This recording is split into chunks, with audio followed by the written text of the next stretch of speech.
ನಮಸ್ಕಾರ ರೀ ಸಾವುಕಾರ ಮಂದಿಗೆ ಹೆಂಗದಿರಿ ಎಲ್ಲರೂ ನೋಡ್ರಿ ನಮ್ಮ ಜೀನಂ ನರ್ಸಿಂಗ್ ಬೋರ್ಡ್ ವತಿಯಿಂದ ಕೌನ್ಸಿಲಿಂಗ್ ಪ್ರಕ್ರಿಯೆಗೆ ಸಂಬಂಧಿಸಿದಂತಹ ಒಂದು ಅಪ್ಡೇಟ್ ಇವತ್ತು ಮಾಡಿದ್ದಾರೆ. ಇವತ್ತು ತಾರೀಕು 10/6/2026 ಈಗಾಗಲೇ ಜಿಎನ್ಎಂ ನರ್ಸಿಂಗ್ ಬೋರ್ಡ್ ವತಿಯಿಂದ ಆನ್ಲೈನ್ ಅಪ್ಲಿಕೇಶನ್ಗಳು ಕ್ಲೋಸ್ ಆಗಿದಾವೆ.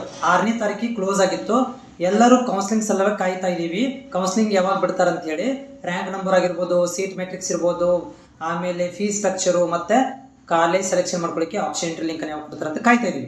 ಓಕೆ, ಇದ್ರ ಮಧ್ಯದಲ್ಲಿ ಇವತ್ತೊಂದು ಅಪ್ಡೇಟ್ ಮಾಡಿರೋದು ಏನಂತಂದ್ರೆ, ಯಾರು ಇನ್ನೂವರೆಗೆ ಪೇಮೆಂಟ್ ಅನ್ನ ಮಾಡಿಲ್ಲ, ಅಪ್ಲಿಕೇಶನ್ ಹಾಕಿದ್ದಾರೆ, ಅರ್ಧ ಮಾಡಿದ್ದಾರೆ, ಅಪ್ಲಿಕೇಶನ್ ಹಾಕಿ ಸಬ್ಮಿಟ್ ಮಾಡಿದ್ದಾರೆ, ಆದರೆ ಪೇಮೆಂಟ್ ಮಾಡಿರಂಗಿಲ್ಲ ಅಂಥವ್ರುಗಳಿಗೆ ಪೇಮೆಂಟ್ ಮಾಡಲಿಕ್ಕೆ 15 ತಾರೀಕು ತನಕ ಟೈಮ್ ಅನ್ನ ಕೊಟ್ಟಿದ್ದಾರೆ.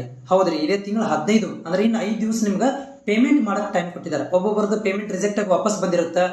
ಆಲ್ರೆಡಿ ಮಾಡಿದವ್ರಿಗೆಲ್ಲಿದು ಯಾರು ಆಲ್ರೆಡಿ ಪೇಮೆಂಟ್ ಆಪ್ಷನ್ ತೋರಿಸ್ತಾ ಇದೆ, ತಮ್ಮ ಅಪ್ಲಿಕೇಶನ್ ಓಪನ್ ಮಾಡಿದಾಗ ಲಾಗಿನ್ ಮಾಡಿದಾಗ ಪೇಮೆಂಟ್ ಅಂತ ತೋರಿಸುತ್ತೆ.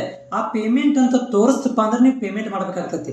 ಸೊ ಅಭ್ಯರ್ಥಿಗಳು ಯಾರು ಇನ್ನೂವರೆಗೆ ಪೇಮೆಂಟ್ ಮಾಡಿದಲ್ಲ, ಬೇಗ ಬೇಗ ಪೇಮೆಂಟ್ ಅನ್ನ ಮಾಡಿಬಿಡ್ರಿ. ಯಾಕಂದ್ರೆ ಮತ್ತವ್ರೆ ದಿನಾಂಕಗಳನ್ನು ಕೊಡೋಂಗಲ್ಲ. ಆಮೇಲೆ ಪೇಮೆಂಟ್ ಯಾರು ಮಾಡಿರಂಗಿಲ್ಲ ಅವ್ರಿಗೆ ಕೌನ್ಸಿಲಿಂಗ್ ಕರಿಂಗಿಲ್ರಿ. ಕೌನ್ಸಿಲಿಂಗ್ ಅಂದ್ರೆ ಕೌನ್ಸಿಲಿಂಗ್ ಲಿಸ್ಟ್ ಇಂದ ಹೊರಗಡೆ ಹಾಕಿಬಿಡ್ತಾರೆ. ಯಾಕಂದ್ರೆ ಯಾರು ಪೇಮೆಂಟ್ ಮಾಡಿರ್ತಾರ ಅವ್ರಿಗಷ್ಟು ಅವ್ರು ಏನ್ ಮಾಡ್ತಾರಪ್ಪ ಅಂತಂದ್ರೆ ಕೌನ್ಸಿಲಿಂಗ್ ಕರೀತಾರೆ. ಯಾವ ಪೇಮೆಂಟ್ ರೀ? ಅಪ್ಲಿಕೇಶನ್ ಫಾರ್ಮ್ ಪೇಮೆಂಟ್ ಅಂತ ಹೇಳಕ್ ಕುಂತೀನಿ.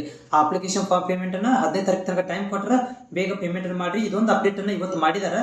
ಮತ್ತೆ ಏನು ಅಪ್ಡೇಟ್ ಮಾಡಿಲ್ಲ. ಹಂಗೇನಾದ್ರು ಬಂದ್ರೆ ನಿಮ್ಗೆ ತಿಳಿಸ್ತೇನೆ. ಚಾನಲ್ ನ ಫಾಲೋ ಮಾಡೋದನ್ನ ಮರಿಬೇಡ್ರಿ. ನಿಮ್ಮಲ್ಲಿ ಏನಾದ್ರು ಡೌಟ್ ಇತ್ತಪ್ಪ ಅಂತಂದ್ರೆ ನೀವು ನನಗೆ DM ಮಾಡ್ರಿ, ಫ್ರೀ ಇದ್ದಾಗ ರಿಪ್ಲೈ ಮಾಡ್ತೀನಿ, ಇಲ್ಲ ನಾನು ಮಾಡಕ್ ಹೋಗೋದಿಲ್ರಿ. ಆಮೇಲೆ ನಮ್ಮ smile talk paramedical channel live ಅಲ್ಲಿ ಜಾಯ್ನ್ ಆಗ್ರಿ, ಅಲ್ಲಿ ನಿಮ್ಗೆ ಡೌಟ್ ಎಲ್ಲ ಕ್ಲಿಯರ್ ಆಗಿಬಿಡ್ತಾವ್. ನಮಸ್ಕಾರ ರೀ.